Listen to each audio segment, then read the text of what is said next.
வணக்கம்மா. வணக்கம். திருவேற்காடு தரிசனம் எப்படி இருந்தது? அதாவது எங்கள் ஆத்தா எப்போ கூப்பிடுவான்னா, இப்போ க்ஷணத்தில் எனக்கு உன்னை பார்க்கணும், நீ வா அப்படின்னோடனே நான் எப்படி எந்திரிச்சு இங்கே ஓடி வருவேனே எனக்கு தெரியாது. ஆனால் நான் கனவுல பார்த்து அதே மாதிரி அவளுக்கு அலங்காரம் பண்ணி அப்படியே உட்காந்துருப்பா. அப்போ வந்து எனக்கு வந்து எங்கள் ஆத்தா வந்து உயிரோடு இங்கே உட்காந்துட்ருக்காருன்னு. இன்றைக்கி நான் வந்து அம்பாளுக்காக மடிப்பிச்சு எடுத்தேன். அதுவும் அவள் எனக்கு சொல்லி நான் எடுத்தது. முழுக்க முழுக்க நான் மட்டுமே வந்து அம்பாள் சொன்னதுனால எடுத்தேன். எனக்கு வந்து அவ்வளோ சந்தோஷம்.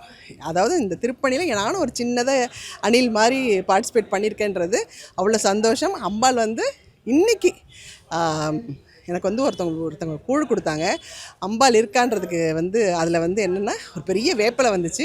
அதை நான் கடகடன்னு சாப்பிடும்போது நினச்சேன், அம்மா நீ இருக்க தானே அப்படின்னா அந்த வேப்பிலை எனக்கு வந்துச்சு. ஸோ எங்கள் அம்மாவை பார்க்க சீக்கிரமாக ஓடி வந்தேன். இப்போ அரங்காவலர் அம்மாகிட்ட கேட்டேன், நீங்கள் என்னோட வந்து நிற்பீங்களான்னுட்டு. அவங்களும் வந்து நின்னாங்க. மடிப்பிச்சை ஏந்தி அது எல்லாமே உண்டியலில் காணிக்கையாக போட்டு வந்தேன்.